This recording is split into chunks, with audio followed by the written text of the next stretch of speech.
Siyanibingelela nonke balaleli egameni leNkosi yethu Ujesu Kristu. Makube kini umusa nokuthula okuvela kuNkulunkulu uBaba wethu naseNkosini uJesu Kristu, owazinikela ngenxa yezono zethu ukuze asophule kulelizwe elimbi lamanje ngokwentando kaNkulunkulu. Izwi lenkosi uJesu Kristu leli olalela njengamanje. Izwi lenkosi uJesu Kristu. Lapho sishumayela khona, sifundise, siphinde sihlole imibhalo engcwele ngokwentando kaNkulunkulu kwindodana yakhe uJesu Kristu oyinkosi nomsindisi ezimpilweni zethu. Sizocela kubo bonke abantu abalalele njengamanje ukuthi sonke sibe namaBhayibheli ukuze sonke sizofunda kanye kanye, sibe nokuqonda njengoba sifundiswa nanjengoba sishunyayezwa umoya ongcwele esihola ufinyelele eqinisweni elinguJesu Kristu oyinkosi nomsindisi. Kulabo abangenawo amaBhayibheli sizocela ukuba ni-download amaBhayibheli kuma-mobile devices enu, ama-tablets noma ama-cellphones, kuma-app stores noma ama-laptops, ukuze sonke sizofundisisa kanye kanye sibe nokuqonda izwi lenkosi uJesu Kristu njengoba sifundiswa nanjengoba sishunyayezwa njengamanje. Kulabo abalalele emva kokulalela abafuna ukubhabhadiswa egameni likaJesu Kristu, nalabo abanemibuzo mayelana neBhayibheli ngenxa yezimfundiso eziningi ezifundiswayo emasontweni eziphambene nezwi eliphilileyo iBhayibheli, ukuba umbuzo onawo usibuze uNkulunkulu ekunikela isibindi waqinisa ukube uholwe imibhalo engcwele. Nalabo abanobufakazi, umoya ongcwele seyimbulile kuwe uJesu Kristu wakunika ubufakazi ukuba ukuthule kuzo zonke izindlebe ezimisela ukuphenduka ngofakazi bakho, ukuba nixhumane nathi kule mininingwane. Ngizoqala nge-email address ethi izwilenkosi.ujesukristu@gmail.com, izwilenkosi.ujesukristu@gmail.com, noma i-cellphone number noma i-WhatsApp number la sizokwazi ukuxhumana khona ethi 066 566 9245, 066 566 9245. Balaleli, izintshumayelo ziyatholakala ku-YouTube lapho ungahlala khona phansi uphethe iBhayibheli lakho ulalelisise ukube ngabe lokhu okuzwayo ngamadle bakho umoya ongcwele uyakufakazela yini ngemibhalo engcwele, njengoba konke esikufundisayo sikuholwa ukuthi sibe nokuqonda kuholwa ngumoya ongcwele egameni lenkosi yethu uJesu Kristu. So ku-YouTube uzosearcha uthi izwi lenkosi uJesu Kristu, ungakhohlwa ukusubscribe, ungakhohlwa futhi nokupressa i-notification button ukuze ngaso sonke isikhathi uzoyithola izimfundiso eziphilileyo ezisiholela ekungcweleni nakwinhlanzeko enguJesu Kristu oyinkosi nomsindisi. Ake sivule ngomkhuleko simbonge Baba wethu osezulwini. Baba wethu osezulwini, malingcweliswe igama lakho Nkosi uJesu. Umbuso wakho mawufike, intando yakho mayenziwe emhlabeni njengasezulwini. Usiphe namhlanje isinkwa sethu semihla ngemihla, usithethelele amacala ethu njengoba nathi sibathethelela abasonayo. Ungasingenise ekulingweni kodwa usindise kokubi, ngokuba umbuso ungowakho namandla nobukhosi uJesu Kristu oyinkosi nomsindisi manje naphakade. Amen. Siyabingelela abalaleli kuzo zonke indawo enikuzona. Sihamba nomfowethu umhlengi izondi ozobe sihola enaba kabanzi umoya ongcwele sihola kule ndlela eyindlela neqiniso nokuphila enguJesu Kristu yena oyinkosi nomsindisi. Siyabingelela, sheshisani thatha amaBhayibheli sihambisane egameni lenkosi uJesu Kristu. Siyabingelela bazalwane egameni lenkosi uJesu Kristu umnini mandla onke. Siloku sithule bona ubufakazi ngawe embhalo ukuthi yinye inkosi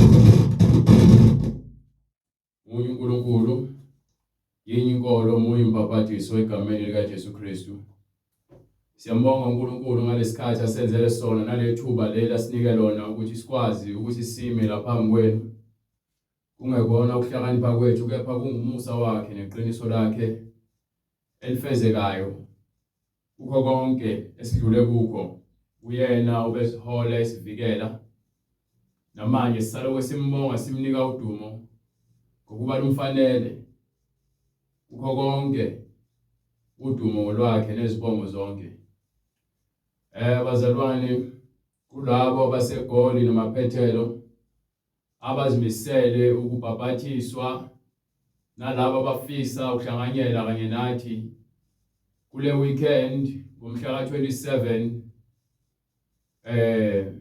January 2024 sizobe sise White House eSoweto. White House eSoweto ngo-10 ekseni. Inkonzo izoqala ngo-10 ekseni. Umbhabhathiso uzoba ngo-12. Sekuphelile inkonzo kulabo abanesifiso sokubhabhathiswa. Nalabo abathi ngeke bakwazi ukuthi beze bazohlanganyela, sizoba live ka YouTube eSoweto White House Church ngomhla ka-27 January 2024 ngo-10 ekseni. Inkonzo iqala ngo-10 ekseni. So siyanimema ukuba nizinhlanganyele, nalabo abafuna ukubhabhathiswa beze, nalabo abanemibuzo beze bazobuza imibuzo yabo. uJesu Kristu inkosi. Ayike sesibuyela ngapha ke sibonge uNkulunkulu ngamandla akhe nabaprofethi bakhe abangcwele abanika izwi lakhe bathembeka baloba phansi basishiyela ubufakazi. Siphinde futhi sibonge uNkulunkulu ngendodana yakhe wena yodwa ayinika umoya oyingcwele wangena kuyona wagcwalisa konke wasesishiya nesiphiwo sikamoya oyingcwele. Siyababonga ke abapostoli kuyibo abanikwa isiphiwo sikamoya oyingcwele kuqala base bethula ubufakazi umhlaba wonke beveza amandla kaNkulunkulu nomusa neqiniso esingaphansi kwabo. Siyambonga uNkulunkulu ngakho konke. Kukho konke ekwenzakalayo emhlabeni ugcwalisa isiprofeto sikaNkulunkulu. Akukho okwenzakalayo okungagcwalisi isiprofeto sikaNkulunkulu. Uma ke ugcwalisa isiprofeto lokho kusho ukuthi kuningi kumele kwenzeke no sekwenzakala okuholela emazwini asho uJesu kwincwadi yaMathewu sahluko 24 kusukela kuverse 11. Kuyakuvela abaprofeti bamanga, Uthi kuyakuvela abaprofethi bamanga abaningi badukise abaningi, bese kudukiswa futhi nabaningi. Ngokukhula ukudlondlobala kwabaprofethi bamanga kwandisa futhi amathuba okuduka kwabaningi. ngenxa yokwanda kokubi, Ngenxa yokuthi ke kuzokuqhubeka kwande okubi ngokuba ithi incwadi yaTimothewu yokuqala kaTimothewu sahluko 4 noma yesibili kaTimothewu sahluko 4 kusukela kuverse 3. ngokuba kuya kuba khona isikhathi abangayikuvuma ngaso isifundiso esiphilayo. Yayizwa indaba uthi umoya ingcwele ngale kwincwadi yaMathewu ngokuba kuya kuvela abaprofethi abaningi badukise abaningi. So uma uthi kuyokwenzeka njalo nangale umpostoli Paul ugcwalisa izwi likaJesu Kristu uthi ngokuba manje ngenxa yokwanda kobubi nokungafuni ukulalela iqiniso sebezibuthela abaprofethi nabafundisi ngokuthanda kwabo bebalekela iqiniso. So abaprofethi abaningi bayanda ngenxa yokungakholwa kwabantu yizwi eliphilileyo. Iyona into eyenza ukuthi kube khona abaprofethi abaningi. Ngikhuluma nawe nje umfundisi wakho umprofethi wamanga. Uyamazi? Ngapha usahleli lapha ebhentsini. Usahleli lapha esihlalweni. Ubhizi uhlikisha isihlalo esontweni lamanga. Umfundisi wakho uyazi ukuthi akafundisi ngendlela efanele. Uhlezi lapho ngokuba usaba uma wakho, usaba ubaba wakho, usaba umfundisi wakho, usaba abangani bakho ukuthi bazothini. Ukuthi awunandaba nokuphila, awunandaba nokungcwele. Wena unendaba nokuthi abantu bazothini. Uthi uJesu uma umuntu ethanda ubaba wakhe noma umama wakhe noma unkosikazi wakhe noma ingane yakhe ngaphezulu kwami, uthi lo akangifanele. Uthi uma ufuna ukuze emva kwami thabatha isiphambano sakho ungilandele, wena uzidele nakho konke lokho ukubone ngazi ukuthi kukwenza umuntu. Ukuba kunendlela ebukekuyinhle emehlweni omuntu kepha isiphetho sayo kube ngukufa. Uthi kuyokusiza ngani ukuthi uzuze izwe lonke bese ulahlekelwa ukuphila kwakho. Kuyokusiza ngani ukuthi uhlale esontweni lamanga ngenxa yokuthi uyasaba ukuthi bazothini? Kuyokusiza ngani ulokuthi lithi iBhayibheli masingayokuhlanganyela? iBhayibheli lithi kwincwadi yesibili kwaseKorinte esahloko 6 verse 14, maningaboshelwa ejogeni linye nabangakholwayo. So akunandaba noma kuthiwa bahlanganyela njalo uma bengakholwa yizwe liphilileyo. Lithini iBhayibheli? Maningaboshelwa ejogeni linye. Maningaboshelwa ejogeni linye nabangakholwayo. Ngokuba ukuhlanganyela kuni ukuhlanganyela kwakho ukholwa yizwi nabantu abangalungile nokungalungi na. Uyilo ifuna yilo ihlalele kulelo sonto. Siyentshela ke sithi phumani lamabandla amanga. Yokusiza ngani ukuthi ufukamele isihlalo lapho ufukamele isono namanga nenkohliso nobufebe nokuntshontsha nokuthatha izwasho lokukholelwa izibonakaliso zamanga. Liba liphilile izwi likubizele ukuphileni kwaphakade. Wena uncomela ukuhlala esihlalweni ngoba naku usaba abantu. Kuyokusiza ngani? Kunakudlelwana buni ukukhanya nokumnyama na. Ngokuthi uyalazi izwe silifundisayo uyalivuma futhi ukuthi liphelelayo ngoba silifunda phansi. Kwenziwa yini pho uqhubeka uhlale ebandleni lamanga? Nina abantu ngabazenzisi ngenxa yokuthi nisaba abantu ngaphezu kaNkulunkulu. Kepha nithi niyamthanda uJesu. Umuntu othanda uJesu uthi uJesu makazidele athi abathi isithawu isiphambano sakhe angilandele. Makazidele uzidela yonke into. Uma ukuthi uthanda i-makeup uyayidela. Uma uthanda ukupenda umlomo uyakudela lokho ulahle lapho upende. Uthanda i-wig nezimelo zokufakela uyakudela. Uqaqa amasingili uhambe yokushisa yonke lonto leyo. Umuntu wesifazane othanda amabhluku uyabajaja weshisa. Unakuzwana kuni uKristu noBeliyali na. Kuphi ukuzwana phakathi kwaNkulunkulu nemfundiso kaSathane? Umoya ongcwele ahlangana noSathane. So wena phuma ke lapho khona manje. Phuma. Unasabelo sini okholwayo nongakholwa na. So manje na ke uthi umbhalo kuyakuvuka abaprofeti abaningi bamanga bakhohlisa abaningi. Ngokuba kuba khona isikhathi abangeke kuvuma ngaso isifundiso esiphilayo. Namanje baningi abantu besishumayela kanje bathi thina ke sinochuku sinolaka siyagxeka abanye amabandla. Lalela sithi thina woza neBhayibheli lakho uzositshela ukuthi kwakukuphi la kuthiwa khona umuntu akafafazwe ngamanzi aphakamisa izandla zakhe avuma uJesu. Kwakukuphi lapho eBhayibhelini kwathiwa ke umthandazo wezolo bese kuthiwa ke sowusindisiwe awusabhaphathiswa?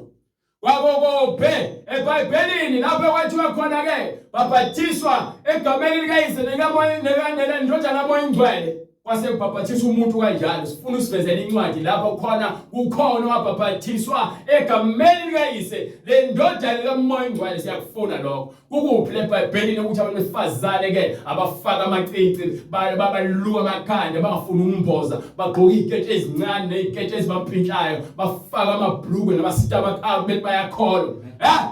Kukuphi lapho khona kwathiwa esontweni tuliphanisiso? Jesus. Siyafuna phela ke eBhayibhelini ngokuba nihlele emasontweni ngoba nabanitshela lezi zinto. Kukuphi leBhayibhelini kona kwathiwa khona fanele ninikwe amanzi abusisiwe nichele ngawo emakhaya? Siyayifuna yonke lonto leyo. Kuyakuvela abaprofeti abaningi bamanga. So abaprofeti bamanga beza nawo lo moya wokwenza njani? Badukise abaningi. Bazondukisa uthi uNkulunkulu ke abantu bayabhubha bayaphela ngenxa yokuswela ulwazi. Ngenxa yokwanda kokubi, ngenxa yokwanda kwesono kuza kuphola uthando kwabaningi. Kuphela uthando lweqiniso kwabaningi. You understand? Go ahead. Kodwa okhuthazelayo. Kepha lowo ohlalayo fanele sikhuthazele sihlale kuze kube sekupheleni. Kuze kube sekugcineni. Kuyena oyakusindiswa. Uzosindiswa loyo uzosinikela kuKristu. Enganaki ukuthi abantu bathina abantu bambuka kanjani. Aqhubeke nothando lweMoya Ingcwele. Uthi uyena ke lowo ozosindiswa. Kepha lo sasaba abantu sakholelwa abantu, lo safuna ukubukwa, lo safuna ukuthandwa abantu ngenxa yokuzenzisa. Yena lowo ke uza kubhubha nawo amaphika nkani. You understand? Leli vangeli lombuso liyakushunyayelwa ezweni lonke. Leli vangeli kufanele liqale lishunyayele ezweni lonke. kube ngubufakazi ezizweni bese kuba zonke ubufakazi ezizweni zonke kanti ukuba kufike ukuphela bese ke kufika ukuphela qhubeka ngakho ke nxa nibona amanyala base ke senibona amanyala sekushumayela izitabane sekukhona abaprofeti bamanga bebilayo kwi-pulpit ngakho ke nxa nibona amanyala encithakalo ashiwo nguDaniel amanyala encithakalo bese kuphela ibandla liza kuphela ibandla kusala abayingcosana you understand liza kuphela ibandla njengoba ngena amanyala ngaphakathi esontweni kusho ukuthi manje mase emla lowo ofanele ukulahla kumele ambulwe you understand ngoba yena alifuna ukukholwa iqiniso amanyala yangena esontweni ashiwo nguDaniel umprofeti endaweni engcwele esengena kuphi endaweni engcwele babuza ukuthi ubalona athi ngikukhombise onginike incwadi yesibili yaseThesalonika incwadi yesibili yaseThesalonika kusukela kuverse verse 1 khona ngizoyiqala kahle ngifuna uyifunde kahle nakhona futhi ungayijaji ngifuna uyifunde uyizwe nami ukhuluma incwadi yesibili kwabaseThesalonika yes sir isahluko sesibili go ahead verse 1 yes sir kepha siyanxusa bazalwane mayelana nokufika kwenkosi yethu mayelana nokuza kwenkosi yethu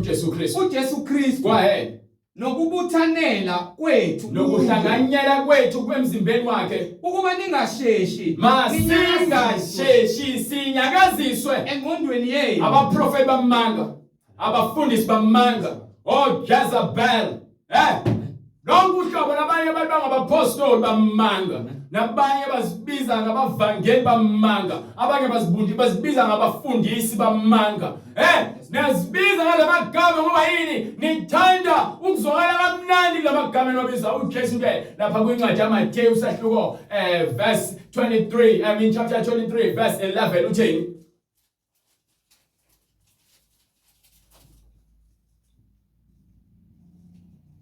kodwa omkhulu kini hlehla kancane qala from verse 9 verse 8 kepha nina maningabizwa ngokuthi rabi masingabizwa ngokuloko sibizwa ngamagama amakhulu ngokuba munye umfundisi wethu nina nonke ningabazalwane ngombiza umfundisi wakho ngizozithulela ngiyana ukuthi umfundisi wakho ungangibiza ke uma uthi pastor nakhona akungikhathazi ukuthi ungibiza ngisho ngibiza ngegama ningambiza nongesikhozi ungabiza ngenciko kepha ke ngibiza ngomfundisi wakho ngoba sowuqonda ukuthi umoya ingcwele uyakufundisa ukusebenzisa mina hayi ukuthi mina ngaqalami ngumfundisi wakho no so mina umsebenzi wami ukuthi ke ngingambule uKristu wena so uthi uKristu masingajabuliswa ukubiza ngamagama amakhulu ngokuba abaFarisi nabaSadusi bahleze esihlalweni sikaMose ngoba yini bathanda ukubukwa bathanda izindawo eziphambili emadilini bathanda ugqoka ingubo ezinde behlobisa imizimba yabo befuna ukubizwa ngorabbi kepha uthi uJesu masingakhathaliswa lokho thina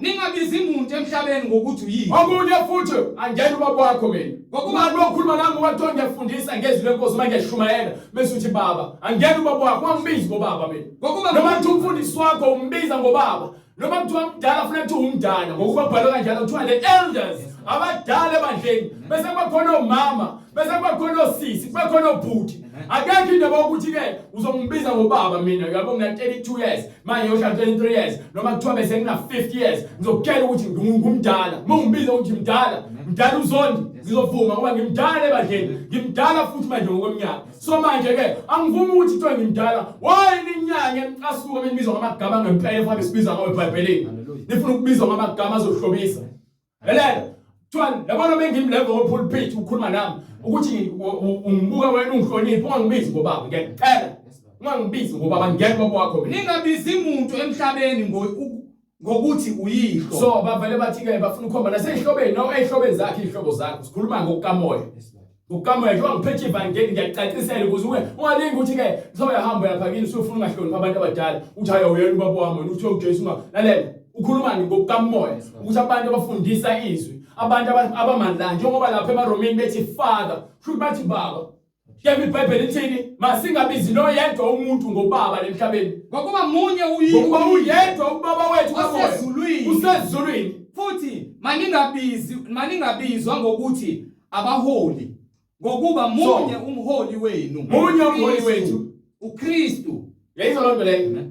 Kodwa omkhulu kini Kepha akebe omkhulu- isikhonzi senu. Lo omkhulu makabe yisikhonzi kusho ukuthi makabe yinceku abe yinceku lokangempela azehlisa ahola abantu ngokwesibonelo. Abantu bayiphambanisa lezi zinto lezi. So abafunda iSpain bayathanda ukubizwa ngamagama amakhulu abanye babiza ngodate. Nibenzela ama birthday. Niyaba celebrate. Nifuna nje ukubukwa nibathengele izimoto banaku banitshela izinto ezizizwa kahle ingakho lencwadi le yathi yaqala Timotheo ithi ke incwadi yesibili Timotheo sahluko 4 from verse 3 ithi ke ukuba siyakuba khona isikhathi lapho khona ke bengayonanela kwisimfundiso esiphilileyo kepha bezibuthela Kepha ngokwezinkanuko zabo.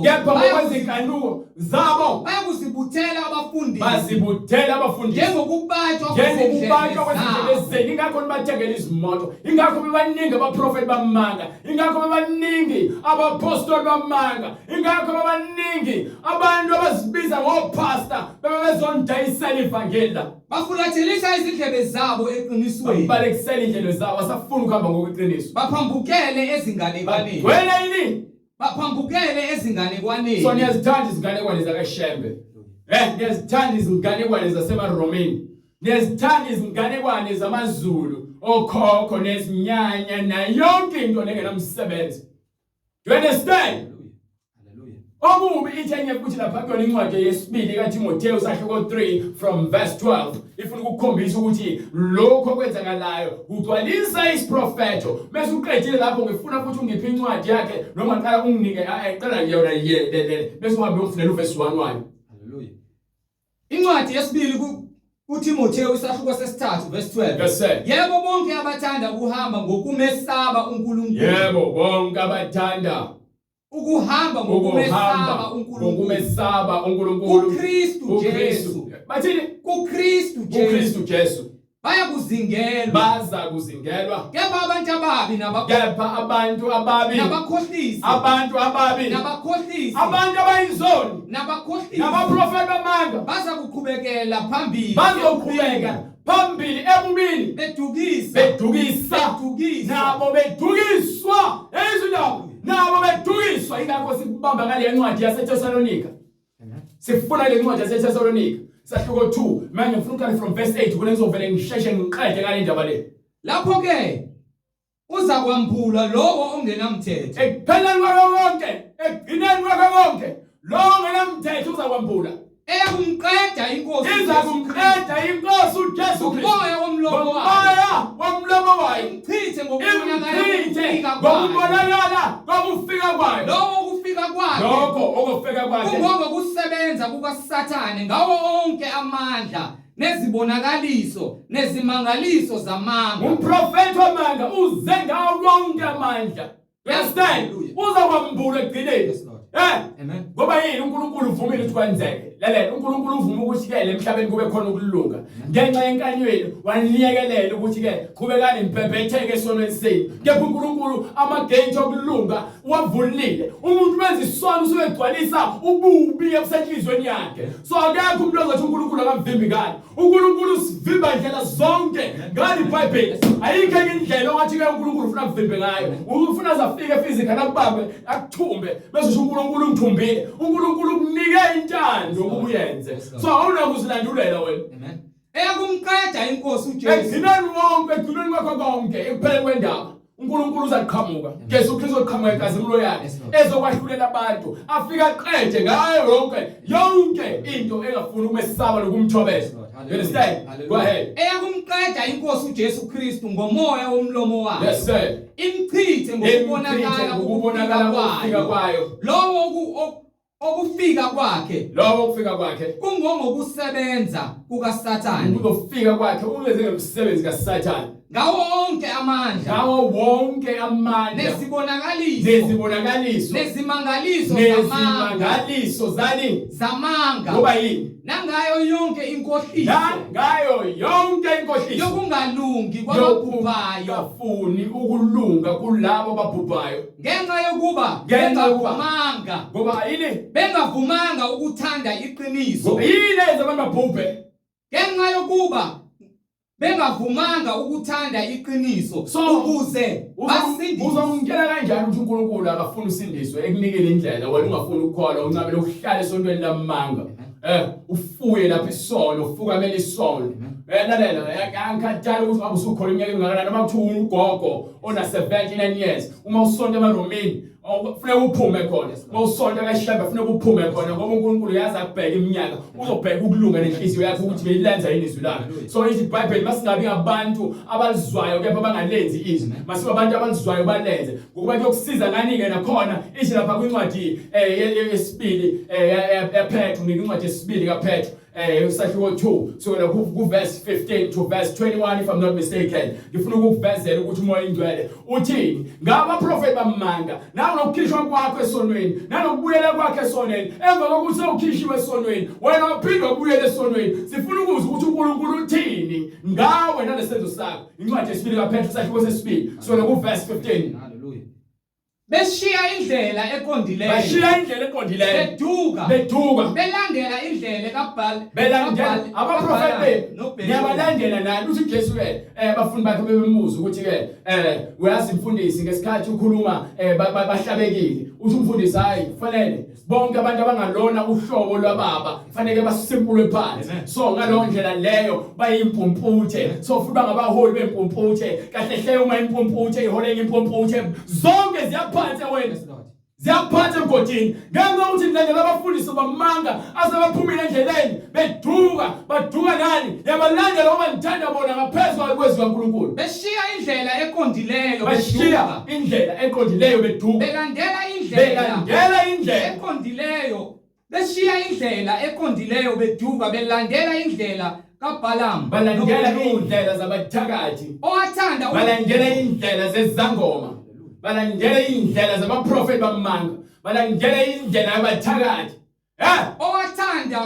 owathanda umvuzo okungalungi thanda isono kepha waba nokusolwa ngenxa yokweqa kwakhe umthetho imbongolo eyisimungulu baze bakhulumiswa imbongolo ngenxa yokuthi eyisoni yakhuluma ngezwi lomuntu yes sir yanqabela ukuhlanya komprofeti labo bayimithombo engenamanzi labantu laba abenza isono nabafundisi benu ngokuba umfundisi yena ufundisa imfundiso kaSathane ufana nomthombo ofike ubukuthebe ukuthi uthola amanzi ufike uthole ungathole lutho bese kuthi abantu abafundiswayo lo mfundisi ngoba baphuza amanga baphuza ulutho nabo bafana nomthombo othi mephethe iBhayibheli usitshela ukuthi ungcwele kepha izenzo zakhe lempilo ayiphilayo yena ifakazela ukuthi ke umthombo ongenamanzi futhi uyini futhi ayini labo bayimithombo engenamanzi nezinkungu eziqhutshwa umoya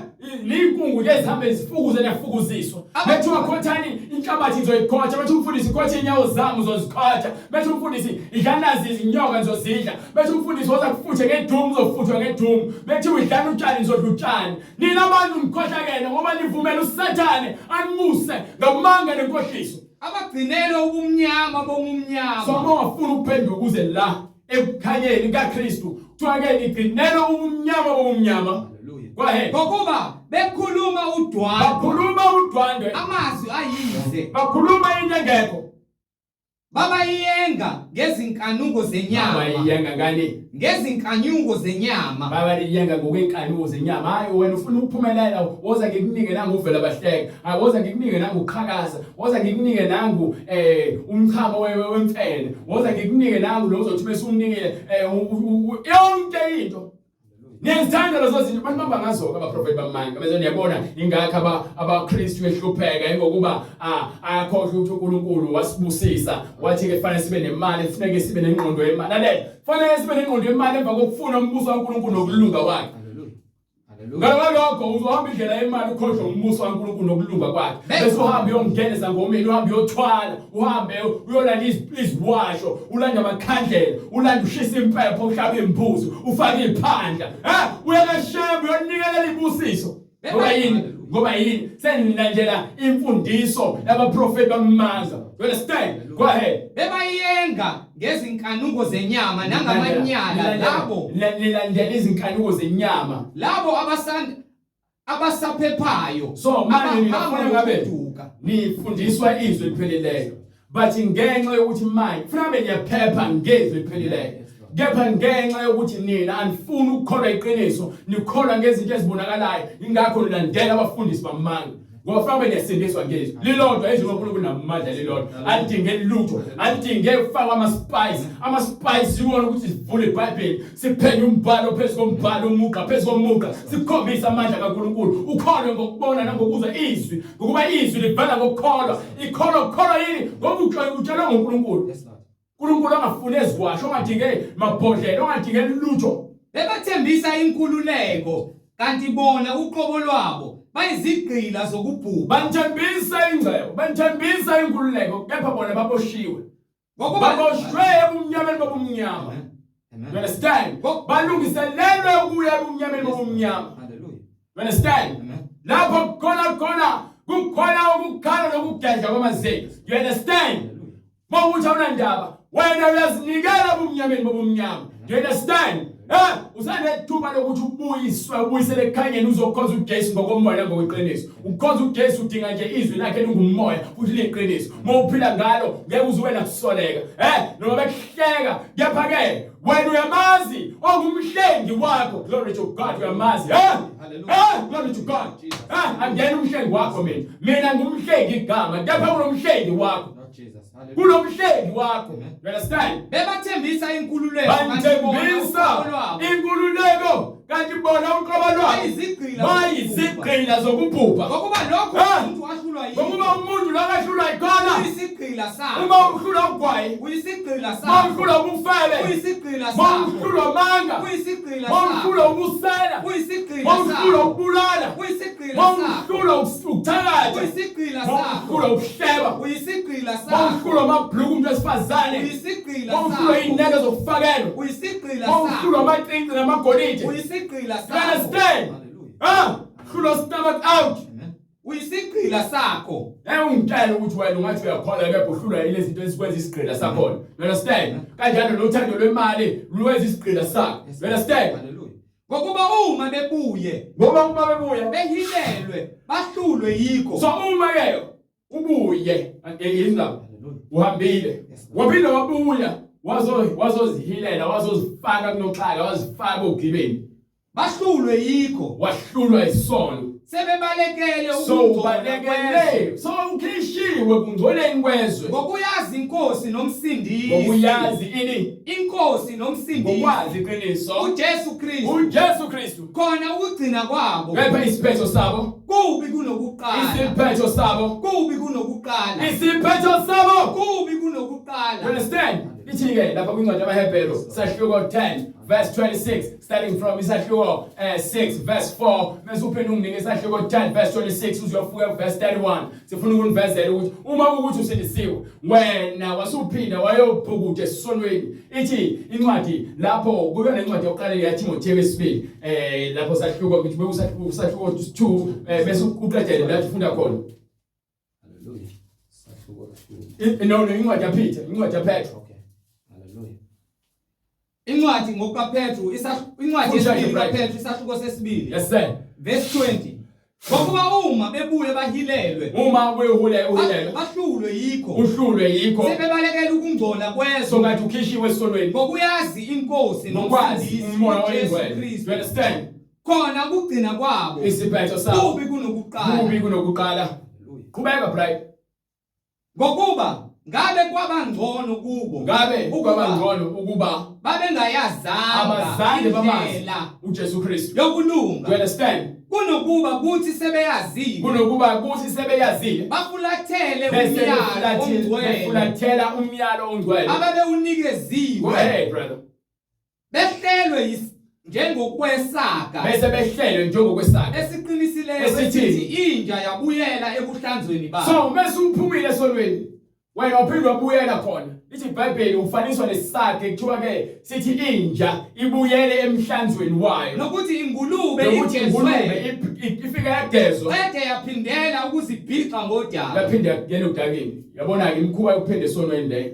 So ithi lapha kwincwadi yamaHebheru sahluko 6 verse 4, bese uphinde ungiphe incwadi yamaHebheru Isahluko 10 from verse 26. Ngokuba kunakwenzeka incwadi kumaHebheru isahluko 6 verse 4. Yes, sir. Ngokuba kunakwenzeka ukuba labo asebake bakhanyiswa banambitha isiphiwo akunakwenzeka ukuthi labo asebeke bakhanyiswa banambitha lencwadi le. benziwa abahlanganyeli kumoya ongcwele Nathi sadla kudla kunye kumoya. banambitha izwi elihle likaNkulunkulu namandla ezwe elizayo. Yes sir. Babuye bahlubuka. Babuye benza njani? Babuye bahlubuka. Babuye bahlubuka. Babuye bahlubuke. Yes sir. Akunakwenzeka ukuba babuye bavuswe. Ngeke kwenzeke ukuba baphinde bavuswe uma bengafuni ukuvuma izono zabo. Amen. Baphinde bagezwe ngesigelo samanzi ngezwi bavume izono zabo. Akunakwenzeka ukuba babuye bavuswe baphenduke. Yes sir. Lokhu sebezibethelela indodana kaNkulunkulu. So mongathi waziwe ukuthi usindisiwe. Kuyiqiniso ubonakala ejointini. Kuyiqiniso ufaka ama-weave nama-wig. Kuyiqiniso ufaka izikete ezincane eziveza izinqa. Kuyiqiniso ufaka ama-stomach out ufaka amacici udoba ama-tattoo. Kuyiqiniso upenda izinwele soyaluluka. Kuyiqiniso upenda umlomo ufaka amacici emakhaleni. Soyambethela uKristu lo kade egqokisile ngokuhlakanipha nangokungcwele wena sobuyele esonweni. Ithi-ke incwadi lapho kwincwadi emaHebheru sahluko 10 from verse 26 ngenxa lesenzo leso sokuhlambalaza uKristu kade sonambithisise umoya ongcwele sowudla izwi soke wataster ubungcwele balelizwe elizayo. Lithini-ke? Ngokuba uma sona ngamabomu emva kokuba sesamukele ukwazi kweqiniso akusekho umnikelo lalela uthi ngifune manje sayotholakala ukuba ngigale kwethuna akusekho umnikelo wezono kepha kuphela ukulindela okwesabekayo kulindele sisalelwe okwesabekayo ukwahlulela nomlilo ozoshisa ozoqeda amaphika wonke amaphika nkani odelele umthetho kaMose.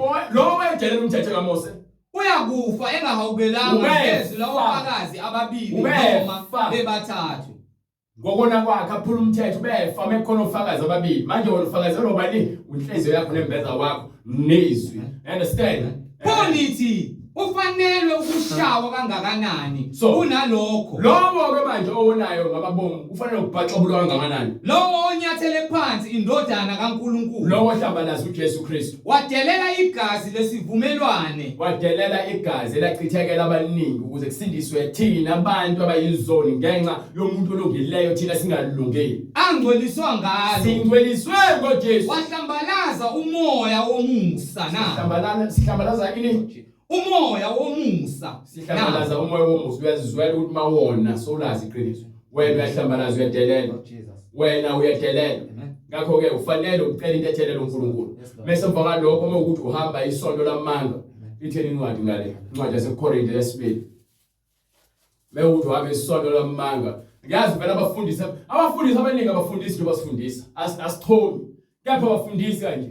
Yini abayazi imibhalo. Iningi labo futhi bakuyela esikoleni kuba bafundisi. Abanye bathi bakuthole umbono ukuthi Yesu kepha bafundisa izinto ezingekho eBhayibhelini. Okunye futhi ke bavumela abafazi babo ubaba omama umfundisi, baba umama umpostoli, omama umbishop. Ayikho lonto leyo. Nina nibuzwa abafazi benu nisaba iqiniso nini. Nisaba ukuma esekela seqiniso. Incwadi yesibili yaseKorinte sahluko 6 verse 14.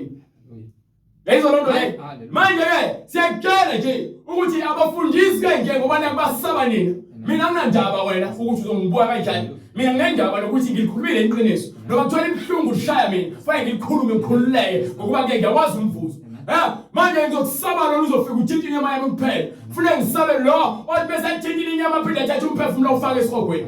So ngeke ngizwe ngomuntu ukuthi hayi ungashumayeli kanje noma kuthiwa ke umfazi wami ngeke ngize angitshele lutho. Manje iBhayibheli lafa angashumayeli akasoza ama lemva kopulpit washumayeli. Uyohlala phansi esontweni lenze njengoba iBhayibheli lisho. Behlulwa yiloko afanele ahamba ufunda uyosonta abafundisi bamanga. Mawunga unenkinga nalento esifundisayo suka thina. Hamba uhlala nabantu abazokutshela into bayifuna ukubayenze bayenze noma abazokutshela into efunayo ukuthi yenze uhlale kuyona. Thina sokutshela lento umoya ingcwele afuna ukuthi yenzeke empilweni yakho. Angikhathalele kuthandwa abantu bebekuthemba ufana nokubeka ilentuzana ithemba lakho endlini efayo nendlini ewayo. Idodo leli fanele lamoya ingcwele hayi labantu. Akufanele kube khona umuntu ozobeka ithemba lakhe kumina. Mawuza kumina kumele wazi ukuthi lesikhulume ngoJesu mawufuna izinto zikaNkulunkulu. Ungalingi ungithathe ngiwathi mhlawumbe mina ngumuntu omkhulu angilona celebrate futhi. Ngumuntu ongifana nawe ngene usaziwayo. Ngiyinceku nje. Ehamba ngezwi. Ngiphile sonweni isikhathi eside isono siyabambana sikwazi isigqila. Lokho kuthiwa ngeke ukufuneka ngabo ngeke ukubambezele ubone ngazi ukuthi ngeke ibe yilutho kanti wedlala ngesikhathi sakho. Udlala ngesikhathi sakho uma endlini e5. You understand?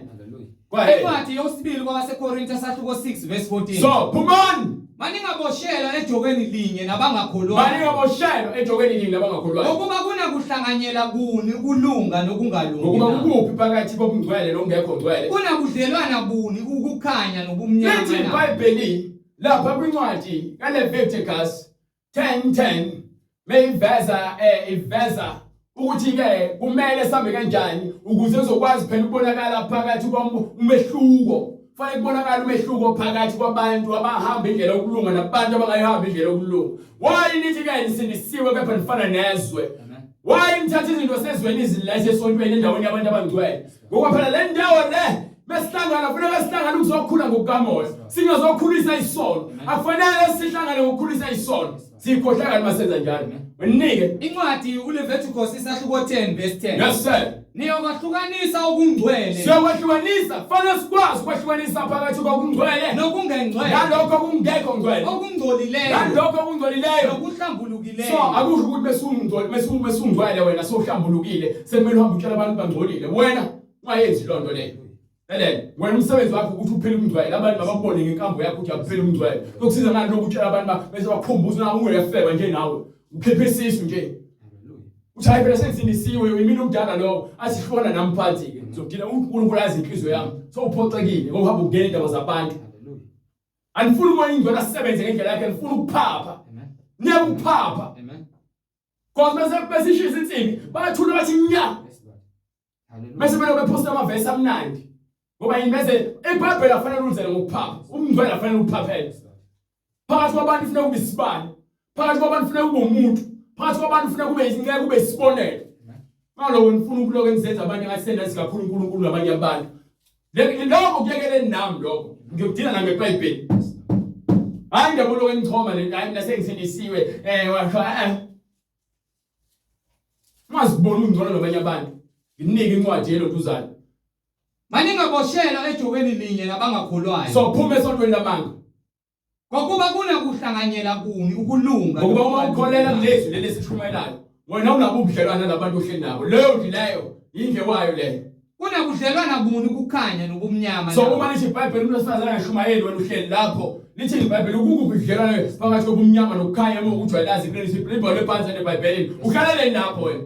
Unakuzwana kuni uKristu noBeliali na? Mawukuthi umfundisi wakho ufundisa ngeziwasho nangempepho ubhizwe uJesu uhlangana naphi nempepho neziwasho uhlangana naphi nemfundiso kaSathane nokuhlabela amadlozi. Unasabelo sini okholwayo nongakholwayo? Nifunani phakathi kwabantu abangakholwayo nithi inhlanganyela nabo nibe nikholwa nina? Ufunani? Lina kuvumelana kuni ithempeli likaNkulunkulu nezithombe na? Fakelani izithixo.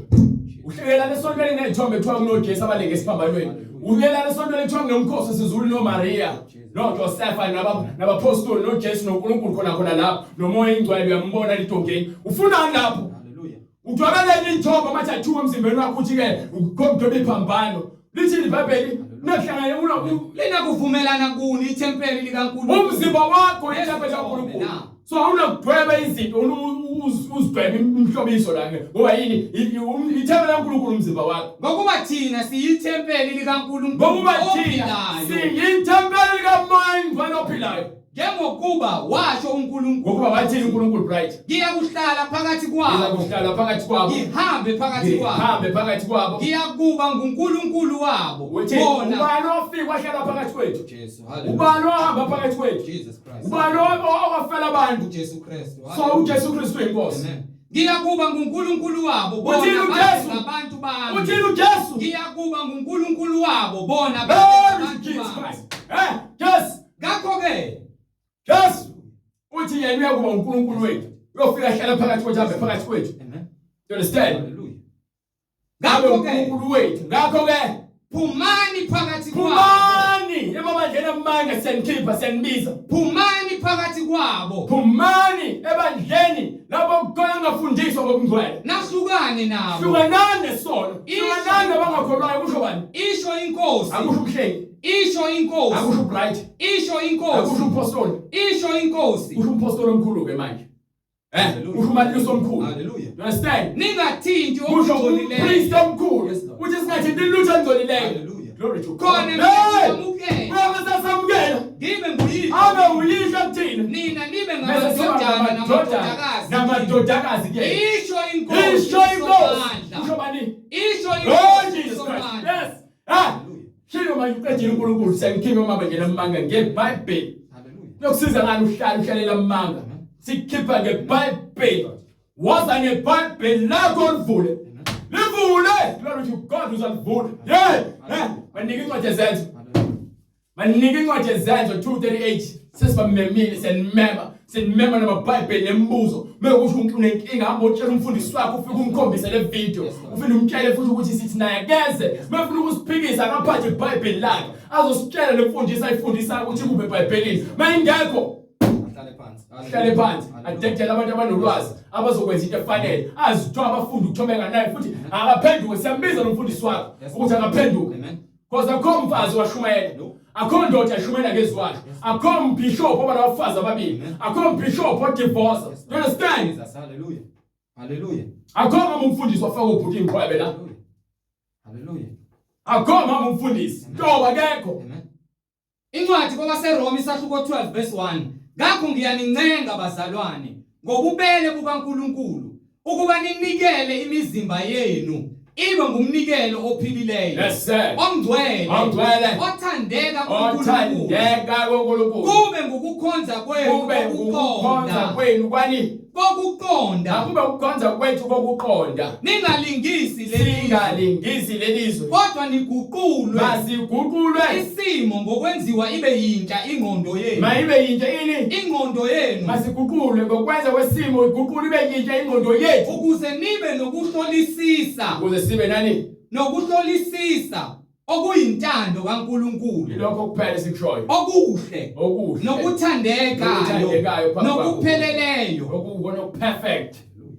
Phambi kaNkulunkulu. Nika incwadi yezenzo 2:38. Labo bafuna ukuza bahambe ngezwi kaNkulunkulu elipheleleyo. Bahambe ngeBhayibheli. Bayosithinta kule mnombolo lo oyibonayo. Kepha ke nakho leqala khona kuqala. Ithi indaba ke wathela uPetro. Phendukani. Yiloyo naloyo ababhaptizi. Egameni likaJesu Kristu. Ukho ukuthethelelwa kwezono zethu. Khona niyakwamukiswa sinikwa isiphiwo sikamoya isiphiwo sikamoya oyingcwele. Khona niyakwamukeliswa isiphiwo sikamoya oyingcwele. Yes sir. Ngokuba isithembiso ngesele nesabantwana benu nesabo bonke abakude bonke inkosi uNkulunkulu wethu yababiza wafakaza nangamanye amazwi wathini zisindiseni kule sizukulwane basufuna ukuzisindisa kule sizukulwane esiphambanayo uzobe sosithinta kule nombolo eyibonayo ku screen noma ku email address umuntu nombuzo mayelana neBhayibheli nakhona siyozwa ngawo usithinta kule number oyibonayo noma uyayifonela noma ufaka WhatsApp kepha uzokwenza ukukodwa kwakho ukuze ke ugcwaliseke amandla kaNkulunkulu. Siyanibiza ngeBhayibheli wozani kuJesu Kristu. Awungacabanga ukuthi uhamba nami noma ubizwa yimina ubizwa umoya ingcwele eBhayibhelini. Vula iBhayibheli lakho shila ukuthi ngathini mina. Vula iBhayibheli lakho konke sikusho kodwa ukuze ukuthole yini. You understand? So mase ufuna ukubhaphathizwa uzobe sosithinta eGoli uNkulunkulu evumile siyenza. Jesu Kristu inkosi siyambonga. Asifale umkhuleko futhi. Baba egameni lenkosi yethu Jesu Kristu uNkulunkulu onamandla wonke inkosi imimoya inkosi namandla obumnyama azama ukuthumba izingqondo zethu inkosi ngenxa yokuthi besidukile silalela bonke abafundisi bamanga nabaprofeti bamanga ngegama lika Jesu Kristu leyo miphefumulo Nkosi ezwayo elizwayo izwi lakho ezimisela ukuza ngokuphenduka egameni lenkosi yethu Jesu Kristu siyabakhulula moya ongcwele ngokuba bangabantwana bakho wena ubafele Nkosi uJesu Kristu ubathengile ngenani legazi lakho eliphakeme ngokuba Nkosi usithengile usithengele uNkulunkulu usiyakhuleka Nkosi ukuba intando yakho mayenziwe empilweni zethu sithethelele Nkosi uJesu izwi lakho maliqhubeke njalo lihlabe Nkosi lahlukanise yonke indlela yonke imidlinzo Nkosi namandla obumnyama Nkosi libe ukukhanya ngokuba wena Nkosi uJesu Kristu uzile ukukhanya wena uzile Nkosi ukuthi sibe nokuphila okuphakade kuze kucicime sigcine Nkosi esandleni sakho esinamandla silinde size simbathiswe amandla avela phezulu umoya ongcwele simlinde Nkosi aza size simembathe egameni lenkosi yethu Jesu Kristu singahambi ebumnyameni kodwa sihambe sisibani sezwe esigcwele amafutha angumoya ongcwele oyindlela neqiniso nokuphila egameni lenkosi yethu Jesu Kristu khazimulisa Nkosi uJesu manje naphakade amen. Amen. I know God is a good God. Yeah.